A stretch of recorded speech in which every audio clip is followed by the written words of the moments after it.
Você sabe o que acontece quando juntam mulheres poderosas? TPM no ar. Entretenimento, beleza, moda, empreendedorismo. O universo da mulher no tempo de hoje. Agora, TPM no ar. Tudo para mulheres. Olá, mais uma vez. Obrigada pela sua audiência. Começa agora mais uma temporada TPM no ar, Saúde e Estética. Nossa terceira edição. Estou muito feliz de poder compartilhar com vocês mais conhecimento, receber aqui mais profissionais da área da saúde para trazer para a gente conteúdo de qualidade. Nessa terceira temporada, nós temos profissionais da área da saúde no nosso caderno Saúde e Estética. Temos também as advogadas trazendo para a gente conteúdo da área jurídica e o especial Mães Atípicas, onde vamos conhecer algumas mães compartilhando seu relato e alguns profissionais especializados em neurodiversidade também compartilhando com a gente conteúdo. Tá incrível a temporada, ela está emocionante, ela está especial. Eu sou suspeita para falar, mas todas as vezes é uma temporada mais especial que a outra.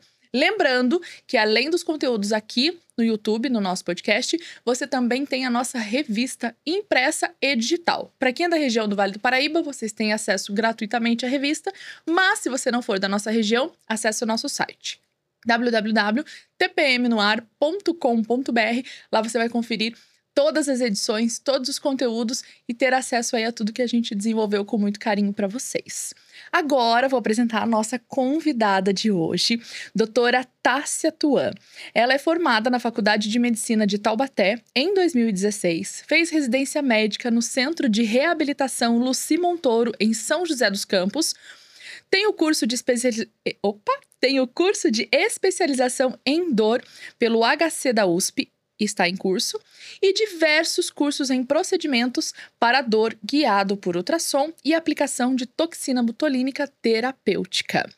Doutora Tássia Tuan é fisiatra e médica especializada na dor. Seja bem-vinda ao microfone do TPM, doutora Tássia. Muito obrigada, Marcela. É um prazer imenso estar aqui, poder contribuir com esse projeto tão maravilhoso que é o TPM. Fico muito feliz de poder trazer informação, porque eu sei que vocês buscam trazer o conteúdo mais sério possível. Então, eu fico lisonjeada de poder participar disso com vocês. Nós agradecemos mais uma vez. Muito obrigada. Doutora Tássia, fisiatria é uma especialidade, ao meu ponto de vista, muito diferente e, eu posso dizer, nova. Porque a gente não tem tanto conhecimento, a gente não ouve falar tanto dessa especialidade. Médica que cuida da dor. É uma fada? Porque vai resolver todos os problemas? Porque a gente fala, não é? E aí a gente vai chegar nesse ponto para falar também. Nós, infelizmente, em alguns momentos, acostumamos a conviver com algumas dores. Sim. E aí você também vai explicar o porquê que isso acontece. Uhum. Mas vamos falar da fisiatria. Essa especialidade, ela é nova? Não. A fisiatria não é nova, na verdade, ela surgiu depois da Segunda Guerra Mundial. Olha. Então, ela é uma especialidade que vem crescendo, na verdade. Então, ela surgiu para cuidar de sequelas pós-guerra, amputações, grandes traumas.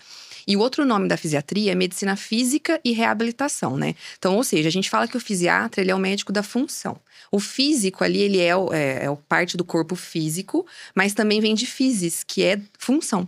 Então, tudo que gera na pessoa uma redução de funcionalidade, e geralmente redução de função vem atrelado a problema de músculo, osso, articulações, problemas neurológicos. Então, tudo quando acontece isso, o fisiatra é um médico capaz de cuidar disso. É uma área que ela é pouco conhecida. Então, por isso, eu acho que ela vem crescendo no pós-Covid. Então, as sequelas que o Covid nos trouxe, infelizmente, deram uma maior visibilidade para a área, porque a gente sentia falta, os hospitais, os grandes centros, Sim. começaram a sentir falta de profissionais que conseguissem abordar de alguma maneira essas reduções de funcionalidade, ainda às vezes até desconhecidas, porque o Covid foi uma sucessão de mistérios aí, né, de novidades pra gente. Mas é uma área que não é nova, mas ela vem crescendo cada vez mais. E a busca, isso até eu fico feliz em falar, a busca dos novos médicos pela especialidade vem crescendo bastante. E a medicina da dor, ela é uma outra especialidade. Então, assim, o fisiatra, quando a gente trabalha com músculo, osso e sequelas, não tem como a gente não trabalhar com dor. Então, a dor, ela é um braço natural da fisiatria. Mas a medicina da dor, ela é uma outra especialidade. Por isso que eu estou em curso de uma pós-graduação agora, para eu aprofundar cada vez mais na medicina da dor. Mas o médico, ele pode fazer isso sem ser fisiatra. Então, tem anestesistas que são médicos da dor, ortopedistas, neurologistas, até generalistas mesmo, que vão buscar trabalhar somente com isso. E quando a gente fala da dor, aquela dor crônica, eu tenho uma dor crônica. O que essa pessoa quer dizer? Eu tenho uma dor que não sai de mim. Isso. Por quê? A dor, ela é um campo, assim… eu sou suspeita, porque eu adoro o assunto. E o que chama muito atenção… Toda vez que você fala sobre dor, que você estuda dor… você vai se aprofundando cada vez mais no assunto e você vai descobrindo mecanismos de ação da dor únicos em cada pessoa. Então, a cada pessoa ela manifesta a dor de uma forma diferente, ela caracteriza essa dor de uma maneira diferente e ela lida com essa dor de uma forma diferente. Então, teoricamente, a gente classifica a dor crônica como uma dor mais extensa, né? De um período de tempo maior. E antigamente a gente falava que a dor crônica ela era um sinal, um sintoma, né? Hoje em dia a gente pode considerar a dor crônica como uma doença em si. Então a gente descobriu que ela gera tantas alterações no cérebro da pessoa que a gente considera ela como uma doença.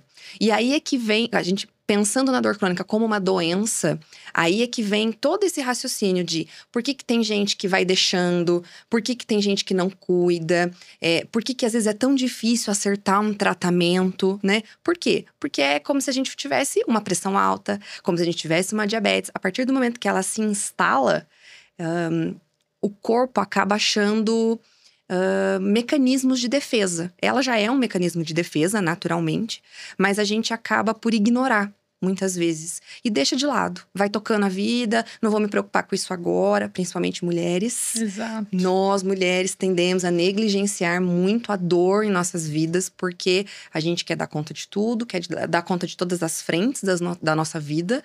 E fala, não, isso é só uma dorzinha, vou deixar de lado, vou deixar de lado. Por quê? Porque não se fala em dor como uma doença. E a partir do momento que a gente fala em dor como uma doença, a figura muda. Então, a gente passa a dar, talvez, a devida importância para ela.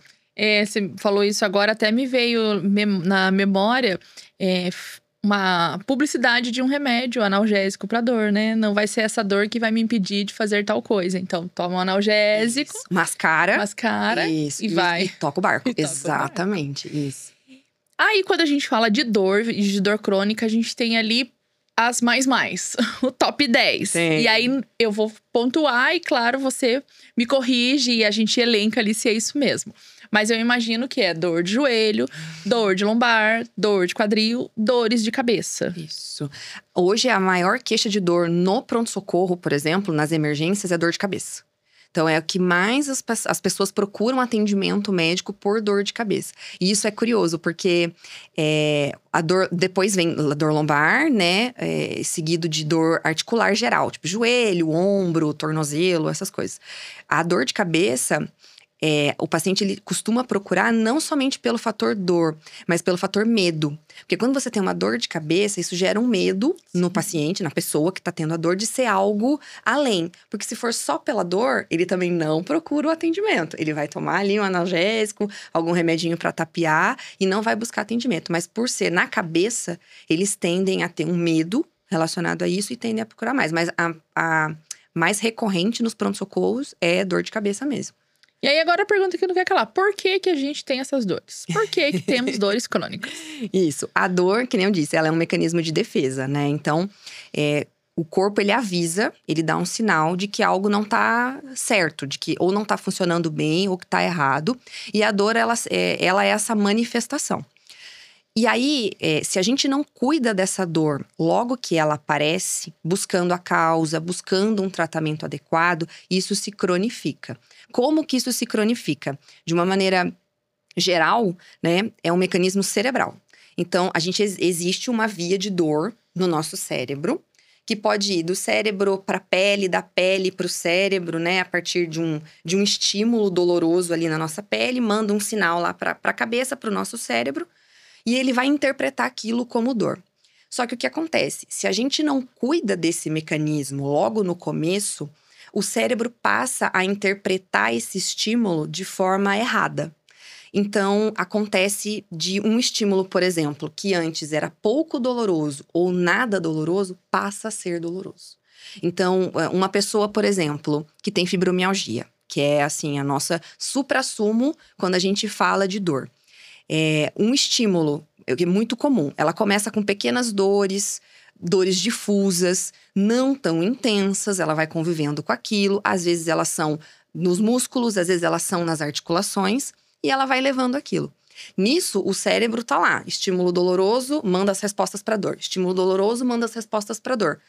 E chega em determinado momento que vem um estímulo, ele interpreta aquele estímulo como sendo doloroso e não era. E aí existe uma sensibilização, a pessoa ela se sensibiliza. Então a dor ela vai piorando cada vez mais se a gente não cuida dela desde o início. Então ela pode ser crônica, não tem problema ela se cronificar, porque isso é uma questão só de tempo. O problema é ela se sensibilizar. Então isso é pior do que só ser crônica, sabe? Vamos falar das dores das articulações. Vamos. Não é que hoje em dia, assim, a gente não tem mais idade pra isso. Porque, Não. né, quando a gente era criança, eu ouvi minha avó falando, dor de velho. Já tô com dor de velho. Hoje não, a gente vê cada vez mais jovens tendo, eu falo até, por exemplo, minha filha em casa, reclamando de dor no joelho, dor atrás do joelho. Tudo bem, pode ser pela prática esportiva, né? Mas, além disso, os jovens estão cada vez mais sentindo essas dores. Por quê? Isso vem acontecendo mesmo e é muito importante a gente falar sobre isso, porque ao mesmo tempo que a gente tem uma vertente, existem as dores nos jovens causadas pela atividade física. Às vezes uma atividade física não bem direcionada, às vezes um excesso de atividade física, né? Atletas, jovens e tudo, isso é um quadro esperado. O que a gente não espera é uma pessoa, um jovem de 20 e poucos anos, que pratica uma atividade física ali vez ou outra, não é muito ativo, passar a ter dor, né? E principalmente o jovem sedentário. Então, o que a gente mais vê dor é o jovem sedentário. Então, a gente vê a dor do atleta ali, tudo bem, da prática regular de atividade física, isso aí é tranquilo da gente resolver no jovem. Agora, o jovem que não pratica atividade física e apresenta dor, esse sim a gente se preocupa. Por quê? Porque ele jovem, ele já apresenta sinais de um envelhecimento do corpo por falta de atividade física. Então, isso a gente vê infelizmente, bastante. O desenvolvimento de músculos é o que a gente mais deseja para evitar que um quadro de dor se cronifique. Então, quanto mais musculatura a gente desenvolve, quanto mais a gente põe o nosso corpo para funcionar, mais a gente lubrifica as articulações, mais a gente tem força para segurar as nossas articulações. Então, vida é músculo e movimento, né? Então, para a gente ter um jovem que não se queixe de dor no joelho, a gente precisa pôr esse jovem para praticar atividade física. E, infelizmente, a gente ainda tem uma gama… Vem mudando esse cenário, graças a Deus. Mas, infelizmente, a gente tem uma gama ainda de jovens que não praticam atividade física. Então, o corpo, ele envelhece. Não tem como. Exato. Agora, falar um pouquinho de dor lombar. E aí, eu acho que até mais… É uma dor feminina, né? Muito mais as mulheres conviverem, não é nem se queixarem, é conviverem com a dor lombar. Uhum. A dor lombar, ela tem muitas causas, né? A gente tem um quadro na mulher que chama coxigonia. O que é isso? É uma dor no cóccix, ali embaixo da lombar. E isso é um quadro muito típico da mulher. Às vezes não tem causa aparente, ela não tem um problema ósseo, ela não tem um problema muscular, necessariamente, mas é uma região que fica sensibilizada por estresse, principalmente. Então, tem um fator hormonal que entra também ali da mulher, mas esse quadro, eu acho que essa dor no cóccix da mulher é um quadro que representa muito como as mulheres são mais vulneráveis a sentir a dor. Entra, né, que nem eu falei, o fator hormonal e o fator estresse pra gente é muito importante. No homem também, com certeza, mas pra dor lombar é a mesma coisa. Então, assim, é muito comum eu receber uma mulher no consultório com dor lombar. Porque eu tenho hérnia de disco.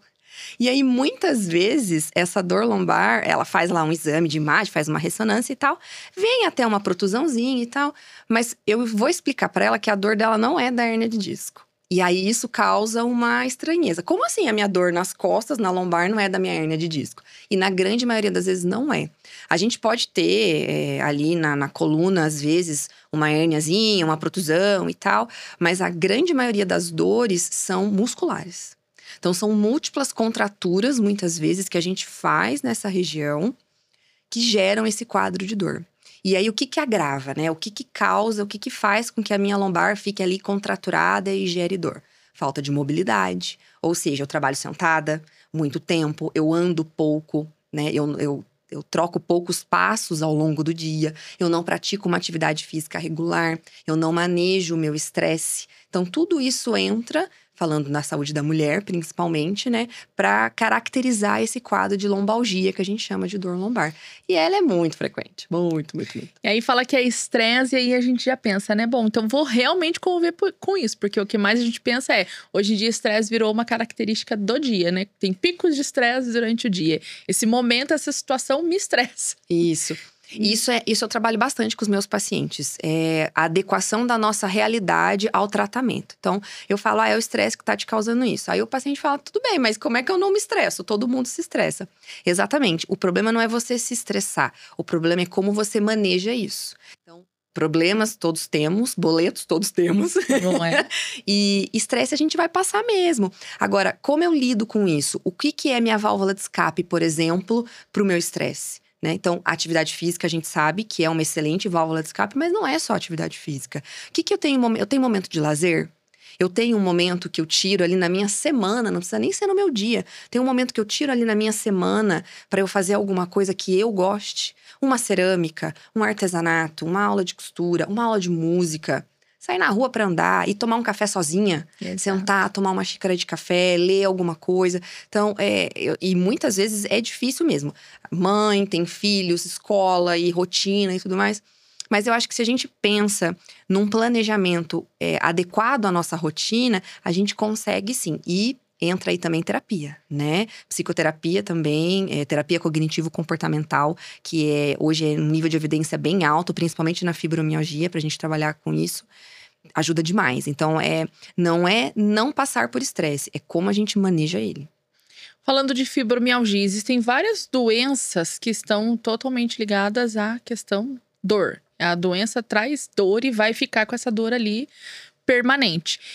Quero que você enumere para mim, mas as que a gente ouve falar com mais frequência. Fibromialgia, as nefros, né, da vida, que agora até me fugiu o nome, mas é dor mesmo da articulação, né? Inflamação da articulação. As artrites. Isso, as artrites. Essas doenças que ocasionam dores crônicas, elas têm cura? Aí eu gosto de falar sobre isso. Porque assim, essas doenças são doenças principalmente reumatológicas. Então, a gente tem a fibromialgia, a gente tem as artrites, artroses aí da vida, né? Osteoartrose. A gente tem a artrite reumatoide, tem a espondilite anquilosante, que é uma doença que vem aparecendo mais e que gera dores de difícil controle nos pacientes. Para a gente cuidar dessa dor, dessas doenças reumatológicas, primeiro, eu falo que os reumatos são grandes parceiros do fisiatra e do médico da dor, porque a gente tem que trabalhar em conjunto. Então, para a gente conseguir manejar bem essa dor, primeiro a doença de base ela tem que estar controlada. Muitas dessas doenças não têm cura. Então, as doenças ela têm tratamento, né? Agora, curar a dor, hoje em dia é bem possível. A gente controlar ela de forma que o paciente se sinta curado. Então, isso é um trabalho de longo prazo que a gente faz com esses pacientes, né? Um planejamento de tratamento. A partir do momento que ele tem essa doença de base estabilizada, a gente consegue resultados hoje com… Nossa, hoje a medicina tem N alternativas de procedimentos, de outras terapias que a gente pode lançar mão para que essa dor fique, às vezes, 90%, 95% controlada. Então, não é que o paciente ele está fadado, a partir do momento que ele tem esse diagnóstico, a conviver com a dor. Já que a minha doença não tem cura, então eu estou fadado a conviver com a dor porque é uma doença que causa dor. De jeito nenhum, tá? Então, quando a gente atinge um nível bom de resultado com o paciente. E mais do que isso, quando ele se sente funcional de novo, então quando a gente consegue reinserir esse paciente no trabalho, adaptar a rotina dele, isso eu falo principalmente como fisiatra. Então, quando a gente devolve função para esse paciente, a gente tem uma cura ali, né? Isso não deixa de ser uma cura. A doença de base, infelizmente, a gente tem que tratar, né? Mas a dor, a gente consegue manejar ela de forma que ela regrida bastante hoje em dia. Agora a dor do joelho, né? A dor do joelho também é uma dor ali bem presente, né? De várias maneiras, eu digo, tanto em homens quanto mulheres e em várias idades. E é uma dor que também, até um determinado ponto, as pessoas também vão convivendo com ela ali. E, né? É só uma dorzinha. Hoje meu joelho tá pegando, né? Eu sou dessas. Hoje meu joelho tá pegando. E depois melhora. Isso. A gente negligencia bastante. Principalmente porque é uma dor que vai e volta. As pessoas, elas passam a dar atenção pro joelho a partir do momento que a dor vem e não sai mais. Aí, pronto, agora eu preciso resolver. Por quê? Começa a perder função. Isso. Eu falo que o meu case de sucesso de joelho é minha mãe. Eu adoro dar o exemplo da minha mãe. A minha mãe, mulher, mais de 50 anos ali, pós-menopausa, começou com dores no joelho, mas foi arrastando. Não me falou nada, foi indo, foi levando. Até que chegou um momento que o joelho começou a inchar, começou a ter dificuldade para andar. Redução de força da musculatura, redução de massa muscular, começou a ter dificuldade para subir escada, sobrepeso e tudo. Aí ela virou para mim e falou: filha, meu joelho tá me incomodando e agora o que eu faço? Falei: então vamos cuidar desse joelho. Na época tava bem inflamado, então inchou. E isso, eu tô contando isso, mas eu sei que muitas pessoas vão se identificar com esse quadro. Então começou a inchar. Aí eu falei: mãe, então vamos ver. Primeiro, por que isso tá acontecendo? Então ela tava com um quadro ali de osteoartrose desse joelho, em período inflamatório, então tava agudizado aquilo. Cuidamos, teve que fazer uso de alguns medicamentos no período, foi fazer uma fisioterapia. E aí ela falou: será que não dá pra gente infiltrar esse joelho já então, pra já resolver esse problema? Falei: podemos. Ela tinha indicação de fazer uma infiltração no joelho. Falei: mas o procedimento, ele é 1/3 ali do tratamento. O restante, você vai ter que prometer pra mim que você vai fazer. Doutora Tássia, só pra quem não sabe, nunca ouviu falar, infiltrar o joelho. O que é esse procedimento? Isso. Vamos lá. Infiltrar o joelho é a gente colocar um ácido hialurônico, por exemplo. É um dos remédios que a gente pode colocar lá dentro. Que ele é um substituto do líquido que a gente tem dentro no joelho. Então, dentro do nosso joelho, pra ele articular bem, pra gente poder mexer, ele tem que estar lubrificado. Então, com o passar do tempo, esse joelho vai secando. E a gente precisa repor esse líquido que se perdeu. E a gente repõe infiltrando com ácido hialurônico. É isso que é o mais comum do tratamento. E o que faz ter a sensação do joelho estar fraco? Isso, aí são os dois fatores. É a própria artrose em si, que é a falta desse líquido, e a fraqueza da musculatura. Porque o que segura o nosso joelho são os nossos músculos. Então, a partir do momento que a gente tem pouco músculo, um músculo enfraquecido, o músculo não vai conseguir, o joelho não vai conseguir fazer o movimento que ele tem que fazer. Dobrar e esticar. E aí a gente começa a sentir areia no joelho, começa a sentir dificuldade para subir e descer a escada, começa a sentir dor. Aí é tudo em conjunto. E aí é por isso que eu explico. A infiltração, ela é interessante, ela é um excelente tratamento, mas ela é só uma parte do tratamento. Então foi esse acordo que eu fiz com a minha mãe. Falei: a gente vai precisar cuidar do restante. O que é o restante? Correção de pisada. Ela tinha uma pisada torta, uma pisada errada. Então a gente confeccionou uma palmilha. E atividade física. Aí veio a musculação para fazer o fortalecimento dessa musculatura que segura esse joelho. E a natação, que era algo que ela gostava, né? Então, a gente juntou aí o prazer, o lazer, que é algo que ela se descobriu aí depois dos 50 anos, foi aprender a nadar. Então, foi algo, assim, extraordinário. E a musculação. Não gosto de fazer musculação, não quero fazer. Existem outras alternativas? Sempre existe, né? Mas a musculação, a gente sabe que ela é a queridinha ali para tratamento de problemas no joelho. É difícil a gente contraindicar uma musculação, é muito, muito atípico. Doutora, e aí você falou corrigir a pisada e fazer a infiltração. Esses procedimentos é você mesmo que realiza? É na sua consulta? Isso. Como que funciona a minha consulta para uma pessoa, por exemplo, que está com esse mesmo problema da minha mãe de joelho? Eu faço uma avaliação, uma consulta inicial, a gente conversa, vê os outros problemas de saúde, trabalho em parceria com outros médicos. Então, será que a gente precisa de um endocrinologista para trabalhar sobrepeso, um nutricionista para a gente fazer uma dieta adequada? A avaliação da pisada, aí é com o fisioterapeuta. Então, os físios, eles têm um equipamento onde a gente consegue avaliar essa pisada e confeccionar uma palmilha sob medida. E aí, o restante, o procedimento em si do joelho, aí é feito comigo. Eu como de outras articulações também, né? Bloqueio de músculos também. Se tiver muitas contraturas musculares ali em volta naquela perna, por exemplo, a gente pode bloquear aquilo, né? Dá uma picadinha naquele músculo ali com uma agulha para o músculo se soltar e a contratura muscular ir embora. Então, isso também ajuda bastante. Aí, isso é feito comigo também, geralmente já na mesma consulta. Por isso falar, muitas vezes a gente chega com dor. A gente quer sentar com o médico e já sair dali sem dor. Exato. Resolver o problema. Isso. Já que, pensando assim, né? Já que eu vou no médico, eu quero resolver. Exato. Então, eu quero entender essa pergunta da dinâmica da consulta para que as pessoas realmente tenham a iniciativa de ir para o consultório. Isso, e eu gosto bastante de falar sobre isso, porque quem tem dor tem pressa. Então, eu amo o assunto de falar sobre outras terapias, né? Sobre a parte de cuidar da mente, de cuidar do espírito. Isso é maravilhoso, principalmente para quem tem dor crônica.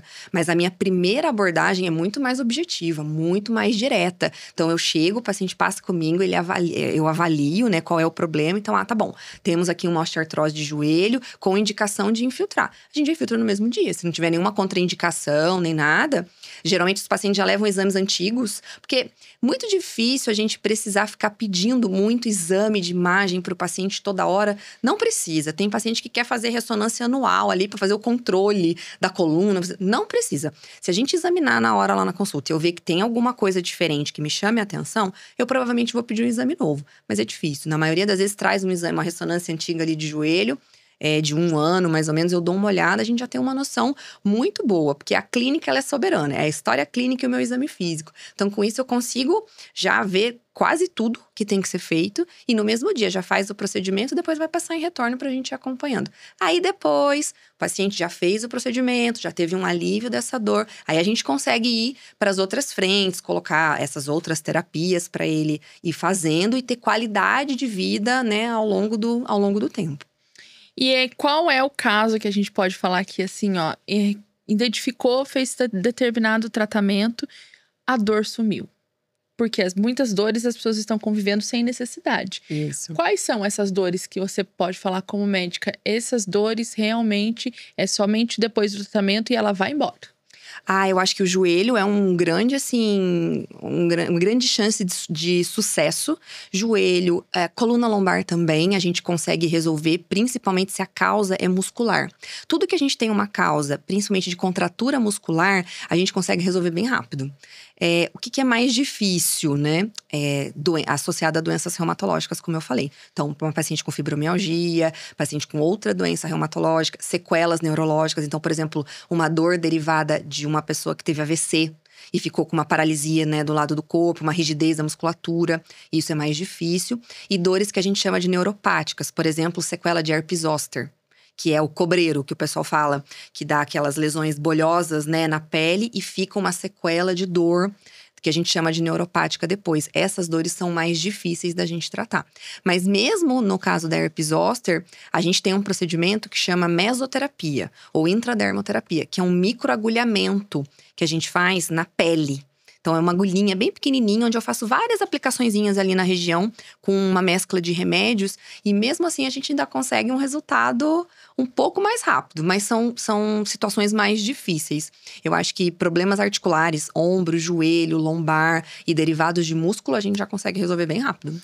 E aí, falando agora da questão da reabilitação, né? A pessoa que passou por um trauma, enfim, né? E tá na fase de reabilitação. Durante a reabilitação, é esperado ou é comum estar no período de dor.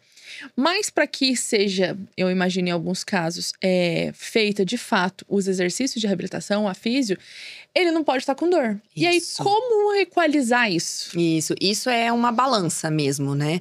E aí que entra, nessa parte da reabilitação, entra a importância do fisiatra. Porque a gente tem um olhar para isso. Então, eu tô ali para isso. Eu tô ali para ver qual é a maior demanda dele naquele momento. Então, se a maior demanda é a dor, nós vamos resolver a dor. Significa que ele não vai poder fazer a reabilitação? Não, mas a gente vai adaptar essa reabilitação dele até a gente conseguir resolver esse quadro de dor. Então, a fisioterapia vai ser adaptada, se faz uma terapia ocupacional, vai ser adaptado.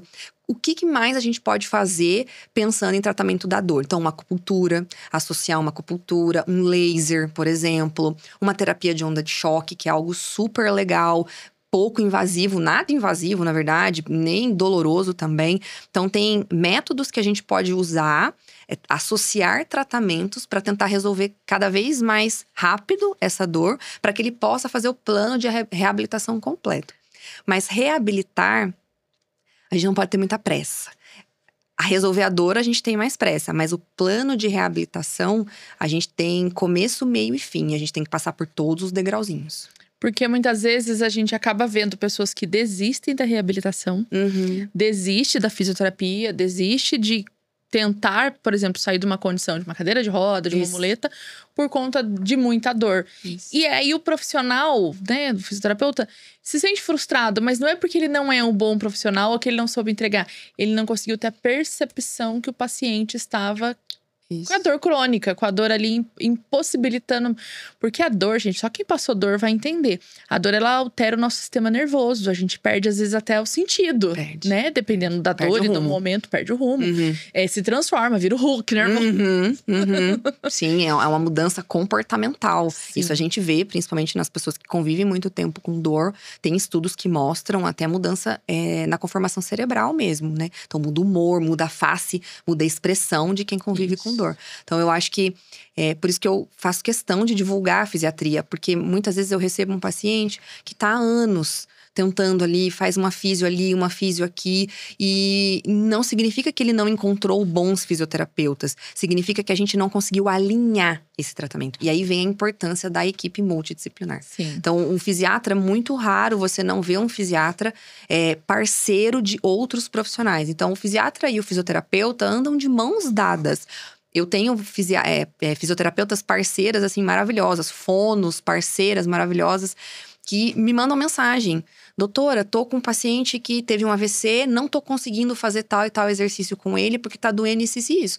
Vem pro meu consultório, eu avalio, se precisar a gente já faz um bloqueio muscular, uma aplicação de toxina botulínica, tira essa rigidez dessa musculatura, pronto. Ele vai ser outro paciente para reabilitar, aí deslancha a reabilitação, mas só deslancha quando tem a equipe falando a mesma língua. Aí que tá também essa importância do profissional entender a importância do outro especialista, a importância do outro profissional, que o trabalho realmente tem que ser de mão dadas, não é? Porque às vezes o profissional, ele tem muito aquela questão de que compra a briga, né? Eu preciso resolver o problema desse paciente, né? Questão de honra, se eu não conseguir resolver isso, não entrego o meu diploma. A gente ouviu muito isso, né? Médicos antigos tinham muito essa fala, né? Essa forma de trazer solução para o paciente. E não, né? Se hoje a gente tem especialidades ímpares, especialidades muito peculiares, pensando exatamente no bem-estar do paciente, por que não? Fala, por favor, me ajuda. Isso é muito importante, Marcela. E eu bato muito nessa tecla de parceria.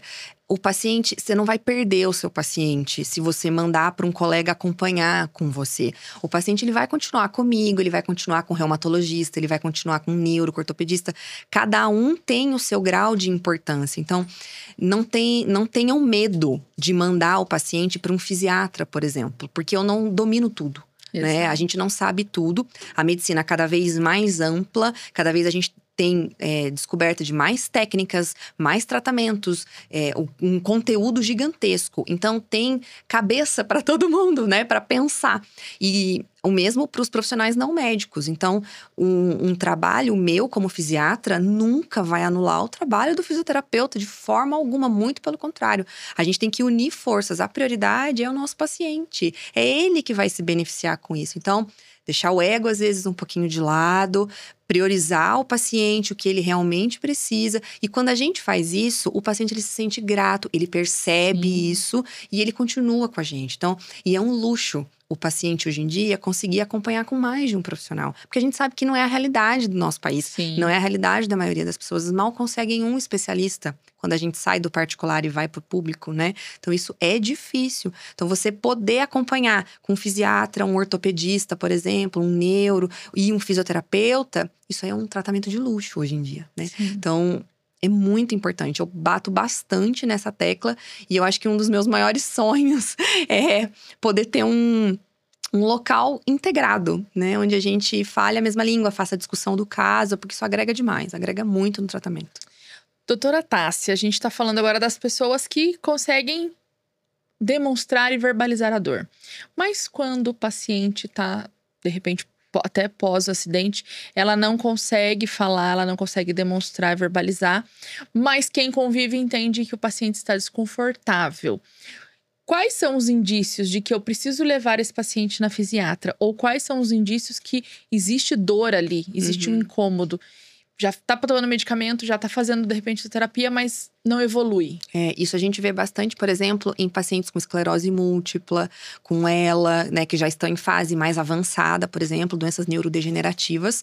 E eles já têm ali, às vezes, dificuldade de expressão, né? Mas a dor, ela dá alguns sinais. Então, o que é muito comum? Face, sinal facial, expressão de dor mesmo, no paciente que não se comunica. Ou quando você vai mexer, mobilizar o paciente ali no leito, né? Então, ele tá em casa, tá na cama, por exemplo. Você vai mexer, você observa que faz uma cara diferente. Às vezes, no local que tá doendo, pode ter mudança da pele. Então, isso é interessante de olhar. Uma pele sempre arrepiada. Uma mudança ali de se apareceu pelo, sumiu pelos, tá vermelho. Ou tá mais escuro. Então, isso também são sinais em quem não tem comunicação nenhuma.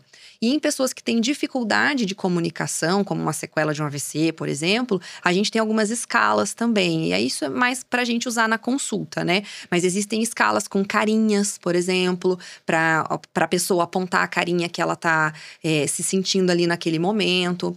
Ou a pessoa tem dificuldade de encontrar, às vezes, palavra para descrever a dor.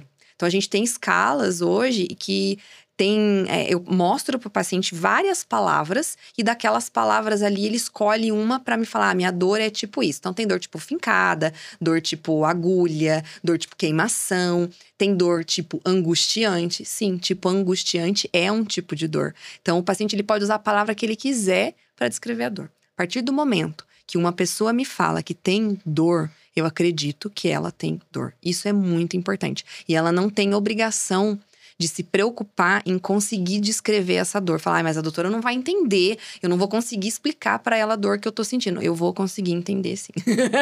A gente entende. Estou aqui preparada. Estou aqui pra isso, Doutora, hoje você está atendendo em Taubaté, mas você também atende fora de Taubaté? Hoje eu atendo só em Taubaté. Eu moro no Rio de Janeiro atualmente, esse ano, mas o meu trabalho, meu consultório, eu atendo só aqui. Perfeito. A sua consulta, eu já vi, né, você contando e é importante falar sobre isso. É uma consulta muito minuciosa, então o paciente eles têm que ir com calma e com tempo. A consulta do fisiatra e do médico da dor, né, médico que trabalha com dor, a gente precisa, eu preciso, não é ficar ali fosforilando, que a gente fala, não é isso. Tudo tem um porquê, então eu preciso saber coisas que às vezes para a pessoa que tá me contando parece que não importa, mas depois vai importar, principalmente a gente pensando em buscar origens da dor. Então às vezes eu vou pegar uma coisa lá de trás, como que foi na sua adolescência, como que foi às vezes principalmente para mulheres, como que foi o seu período menstrual no início, lá na adolescência, como é a sua história gestacional, tudo isso faz parte às vezes pra gente investigar, será que essa paciente tem uma endometriose que ela nunca pensou, que ninguém nunca se ligou em investigar isso nela, então vamos num ginecologista pra gente ver se a gente pode fazer alguma coisa. Então, isso é um exemplo, né? Então, a gente bate as frentes ali do dia a dia, como é o trabalho, como você trabalha digitando, trabalha com computador, como é seu calçado no final do dia, você é atleta de fim de semana, treina todo dia, como que é a sua rotina de atividade física, como é a sua rotina espiritual, isso entra também. Até mesmo Isso, claro, conforme o paciente vai dando a liberdade para… Então, a gente constrói uma relação médico-paciente para que isso aconteça. Como é ali a situação familiar? Quantas pessoas moram na sua casa? Eu tenho uma avó que eu cuido. Eu sou cuidadora. Então, essa paciente, isso é muito comum. Tá me procurando com dores… Mas ela tem uma obrigação ali no dia a dia dela, pesada tanto fisicamente quanto mentalmente. Então, isso tudo faz parte quando a gente vai cuidar da dor, né? Porque a gente não olha só o físico, né? E diante de tudo que a gente falou, o quanto as pessoas não podem banalizar as dores emocionais, porque elas refletem fisicamente. Muito, né? Totalmente. E isso, as pessoas têm até receio de falar e verbalizar, né? Medo de ser julgado, ser criticado, enfim, de ser exposto. Mas isso é real. E aí, por favor, doutora… avalie, conte sobre. Isso. Essa parte é muito interessante. A gente tem muito estudo hoje relacionando as dores emocionais, né? Às dores físicas. Então, uma tá atrelada à outra, sim. Então, é muito comum a gente ver transtornos de humor, que a gente chama ansiedade, depressão, associados a quadro de dor. Até porque pessoas que convivem com dor, não tem como a gente manter um humor estável ali, convivendo com dor o tempo todo. Mas não é só isso. Até a própria via ali da dor, eu falo que ela passa do ladinho da via do humor. Então, elas andam casadinhas. E pra gente tratar a dor, a gente vai cuidar da parte física, lógico, que nem eu falei. Na primeira consulta, a gente quer resolver, ok. Mas quadros mais crônicos… se a gente abandona essa parte emocional, a chance do tratamento durar pouco é muito alta. Ou a chance até de não resolver nada. Então, a gente precisa de um balanço espiritual mesmo. E aqui eu falo de espiritualidade. Independe da sua religião. Isso não é abordado na consulta. O que eu abordo é… se a pessoa tem alguma espiritualidade, se ela deixou isso um pouco de lado, se essa parte emocional também ali, se tem alguma coisa que tá pegando ali naquele momento. Porque às vezes ela acha, nos homens principalmente, isso aí é mais difícil. Mas a mulher, ela tem uma tendência a conseguir falar melhor sobre isso. Sim. Então a gente tem mais facilidade para se abrir. E sendo uma médica mulher também ali do outro lado… às vezes não, na maioria das vezes elas se sentem confortáveis em me contar que tá passando por algum problema. A real, né? A real. Até porque, no fundo, todo mundo sabe que problemas ali que todo mundo tem, que todo mundo passa. E a parte emocional, todo mundo sabe que influencia. Mas é como você falou, a gente evita, às vezes, tocar no assunto. Menos, exatamente. Né? Mas é importante. E eu tento deixar… dentro da minha consulta, o paciente o mais à vontade possível. Então, às vezes eu nem escrevo durante a consulta. Eu não fico ali digitando no computador a história enquanto o paciente está conversando comigo. Não, eu vou conversar com ele primeiro.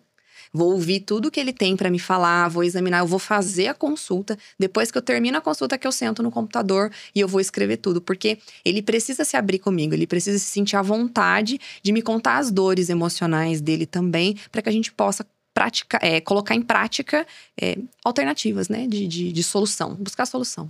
Excelente. Doutora Tássia, você está atendendo na Cardiovita, aqui em Taubaté. Então, pelas redes sociais e direto também na Cardiovita, é possível entrar em contato com você? Com certeza. No meu Instagram tem um link de agendamento e pode ligar direto na Cardiovita. Excelente. Quero agradecer, doutora Tássia, por trazer tanto conteúdo, por explicar pra gente, né, a importância da especialidade da fisiatria e principalmente trazer pra gente a afirmação de que as dores, elas têm curas. Todas, inclusive essas que a gente carrega por anos e anos e anos, achando que é comum.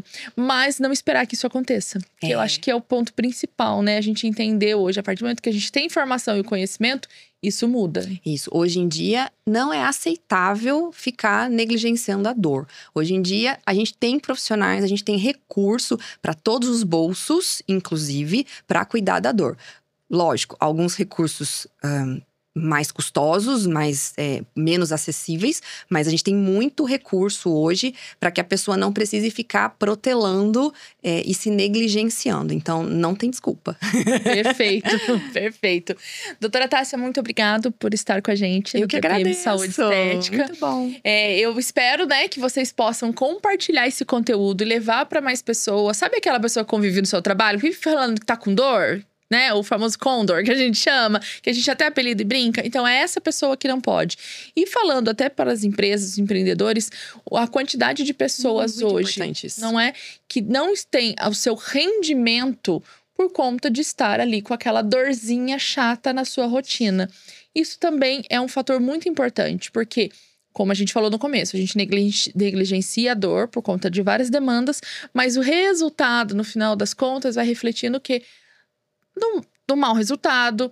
Uma baixa produtividade. Uma baixa produtividade, a pessoa se sentindo com a autoestima baixa, porque, né, sabe que não tá na sua melhor performance. Exatamente. Isso é muito importante. A gente devolver essa pessoa para a vida dela ativa ali, todo mundo sai ganhando, né? O profissional, a parte profissional dela, o contratante, o contratado, todo mundo. Então é isso. Compartilhem esse conhecimento, compartilhem esse conteúdo e, claro, segue, ativa o sininho, compartilhe os nossos episódios, que isso ajuda muito no nosso trabalho. Doutora Tássia, mais uma vez, muito obrigada por estar aqui trazendo ouro pra gente, que é conhecimento. Eu que agradeço, eu espero que tenha sido esclarecedor, espero que tenha ficado compreensível para as pessoas, para não negligenciarem a sua dor. Perfeito. Tchauzinho, gente, até o próximo episódio.